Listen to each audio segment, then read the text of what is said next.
2020년 12월 30일 수요일 새벽 부문 말씀은 시편 43편 1절에서 5절 말씀입니다. 하나님이여 나를 판단하시되 경건하지 아니한 나라에 대하여 내 송사를 변호하시며 간사하고 불의한 자에게서 나를 건지소서. 주는 나의 힘이 되신 하나님이시거늘 어찌하여 나를 버리셨나이까.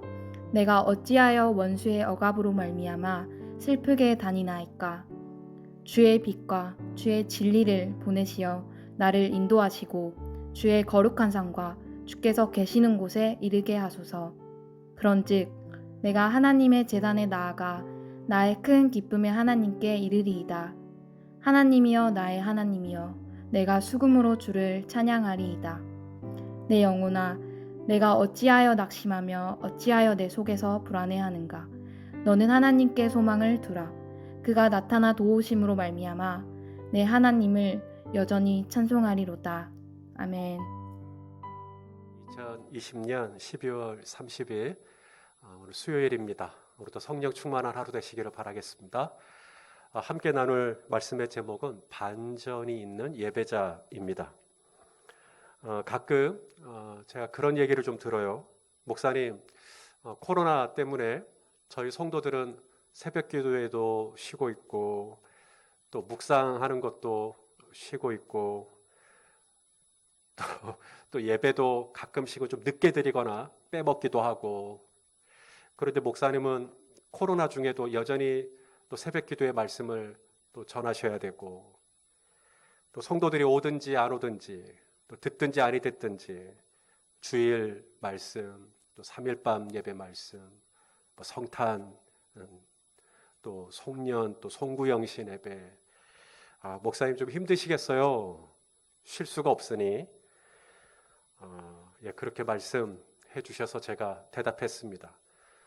물론 설교를 준비하고 설교를 전하는 일은 정말 쉬운 일이 아닙니다. 그런데 성도 여러분, 이 코로나19 속에서 제가 목사로서, 목회자로서 이 말씀을 준비하고 또 말씀을 전하기 위해서 하나님의 말씀을 묵상하지 않았더라면, 하나님의 말씀을 읽지 않았더라면, 하나님의 말씀을 공부하지 않았더라면 어땠었을까? 여러분, 모세가 광야를 지날 때 자기 죽게 해달라고 모세가 그랬어요. 엘리야도 부엘세바 광야를 지나면서 로뎀나무 아래 쓰러져서 자기 죽여달라고. 여러분, 모세도 엘리야도 그랬다면 하물며 저는 어떨까요? 저는 굉장히 약한 죄인입니다. 저는 단단한 사람이 아닙니다. 하나님께서 시험을 허락하실 때 감당치 못할 시험은 허락하지 않으신다고 했는데, 저는 늘 간당간당한, 숨이 꼴딱꼴딱 넘어갈 것 같은 시험만 주시는 것 같은 느낌은 그냥 느낌인가요? 기분 탓인가요? 오늘 본문을 묵상하면서 저는 저와 같은 이런 어려움을, 마음의 갈등을, 그리고 마음의 어려움을 호소하고 있는 시인을 오늘 본문에서 만나게 됩니다. 자, 그가 지금 어떤 어려움에 처해 있는가? 자, 우리 1절부터 보겠습니다. 시작. 하나님이여 나를 판단하시되 경건하지 아니한 나라에 대하여 내 송사를 변호하시며 간사하고 불의한 자에게서 나를 건지소서. 자, 시인이 이 주위에 누가 있다고요? 간사하고 불의한 자에게서 나를 건지소서. 간사하다. 다른 번역으로는 거짓말을 일삼는다. 악한 행동을 한다. 그런 사람들에게서 저를 건져 주십시오. 여러분, 교회는 아니땐 굴뚝에 연기 나는 곳이 아닙니다. 교회는 없는 굴뚝을 만들어서 연기를 내는 곳입니다. 그래서 목회가 힘들어요. 오늘 시인도 마찬가지입니다. 잘한다, 잘한다 해줘도 될까 말까요? 그런데 그 주변에 거짓말로 모함을 해요. 이간질을 해요. 그러니 시인이 버텨내겠습니까? 오늘 시인이 겪는 어려움은 그게 전부가 아니에요. 2절은 더 심란합니다. 자, 2절도 같이 읽겠습니다. 시작. 주는 나의 힘이 되신 하나님이시거늘 어찌하여 나를 버리셨나이까? 내가 어찌하여 원수의 억압으로 말미암아 슬프게 다니나이까? 주는 나의 힘이시래요. 나의 힘이신데 그 하나님이 나를 버리셨나이까? 1절에서는 거짓말을 행하고 거짓을 말하고 이 간사함, 이 원수들에게서 겪는 고충을 이야기한다면 2절에서는 그 하나님이 나의 힘이신데 나의 유일한 백이신데 내가 유일하게 의지할 분이신데 그 하나님마저 나를 버리신 것 같은, 그 하나님마저 나를 유기하신 것 같은 이런 말도 안 되는 참담한 감정을 지금 경험하고 있는 겁니다. 엘리 엘리 라마 사박다니, 나의 하나님 어찌하여 나를 버리셨나이까? 이게 머리로 아는 게 아니라 이게 가슴으로 내려오는 그 처절한 시인의 슬픔과 고통과 이 격양된 감정이 느껴집니다. 여러분, 천만인이 나를 둘러싸고 작정하고 나에 대해서 악담을 하고 나를 따돌리고 나를 등지고 나를 떠나고 온갖 악한 말로 나를 공격하고, 그래도 저는 괜찮습니다. 그래도 저는 열린배대교회에 있을 겁니다. 단 하나님이 내 편이 되어주셔야만 합니다. 하나님이 제 편이 되어주셔야만 합니다. 그런데 오늘 시인이 경험하는 건 뭐냐면 사방이 다 내 원수인데 하나님마저도 나를 버리신 것 같은 이 영적인 좌절을 경험하고 있는 겁니다. 외로움을 경험하고 있는 것이죠. 쓸쓸한 겁니다. 의지할 사람도 없고 나의 힘이신 하나님마저 나를 유기했으니 이 시인은 어디로 가란 말입니까?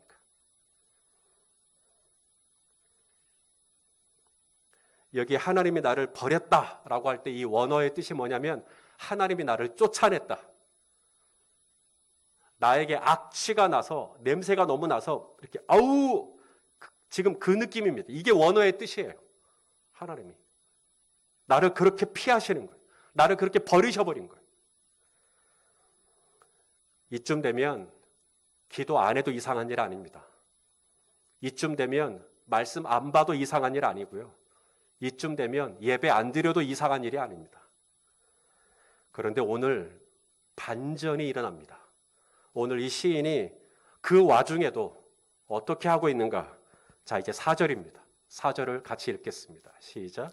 그런즉 내가 하나님의 제단에 나아가 나의 큰 기쁨의 하나님께 이르리이다. 하나님이여, 나의 하나님이여, 내가 수금으로 주를 찬양하리이다.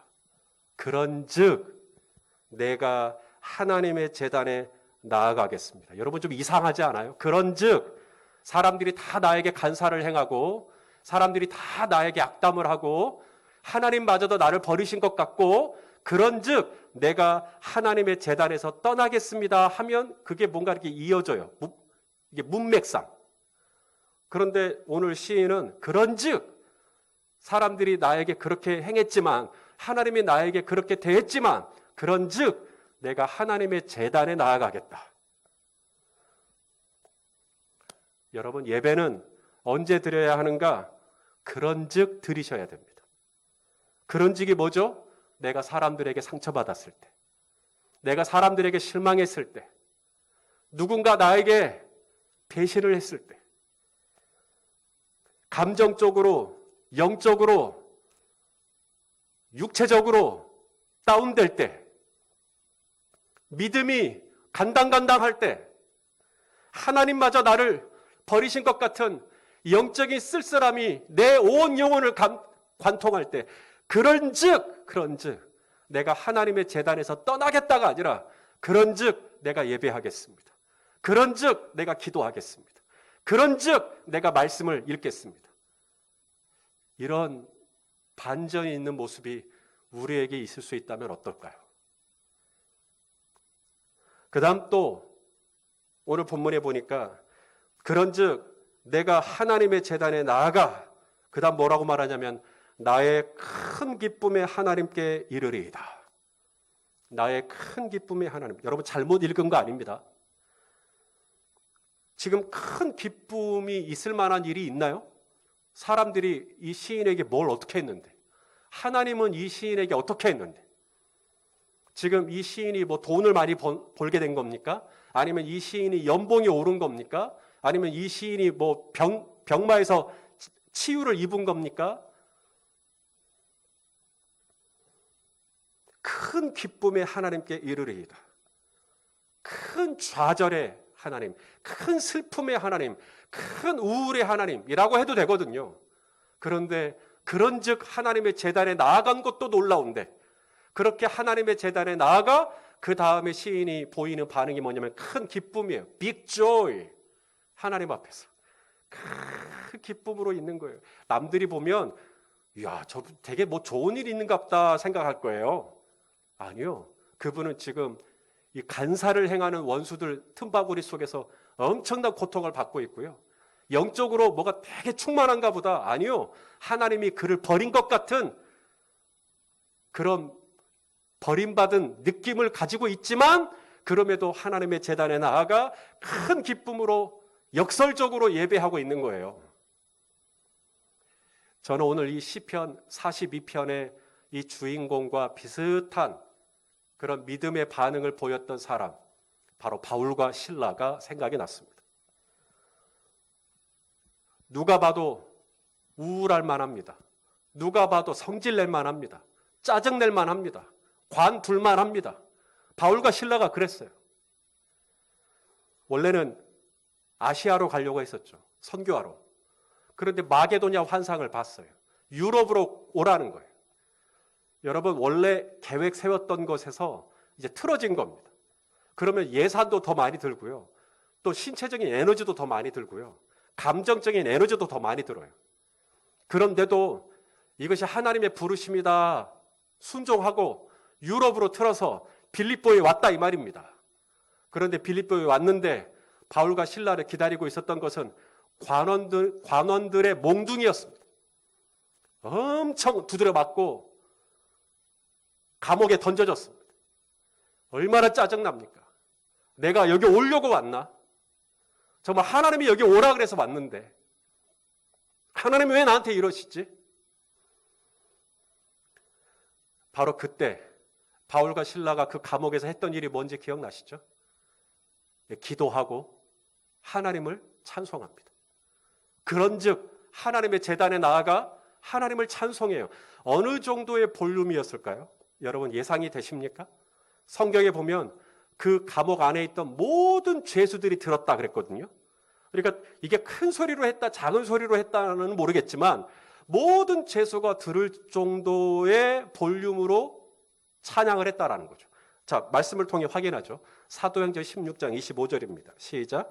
한밤중에 바울과 실라가 기도하고 하나님을 찬송하며 죄수들이 듣더라. 이때 그렇게 빌립보 감옥에서 찬송할 때 무슨 일이 일어났는지 아시죠? 이 옥토가 흔들리고 옥문이 다 열리고 손발을 묶어있던 착고가 다 풀려버렸어요. 그리고 그 감옥을 지키던 죄수들을 지키던 간수가 구원을 받았어요. 세례를 받았어요.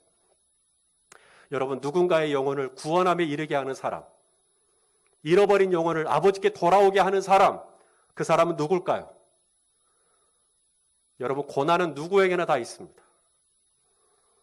사람에게서 받는 고난, 신앙 안에서 받는 고난, 중요한 것은 그 고난 속에서 그런즉 내가 떠날 거냐, 그런즉 내가 나아갈 거냐, 그런즉 내가 기도를 멈출 거냐, 그런즉 내가 기도를 이어갈 거냐, 그런즉 내가 성경을 덮을 거냐, 그런즉 말씀을 묵상할 거냐, 그런즉 찬송을 부르지 않을 거냐, 그런즉 찬송을 여전히 부를 거냐.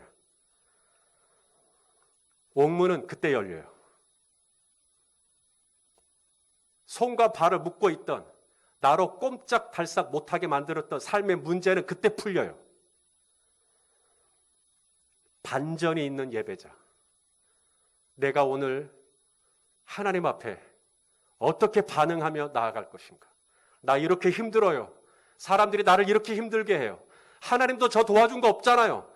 그러니까 어떻다고요? 그러니까 냅두시겠습니까? 그게 아니라 그런즉 내가 하나님의 제단에 나아가겠습니다. 그런즉 내가 하나님 앞에 큰 기쁨의 소리로 찬양하겠습니다.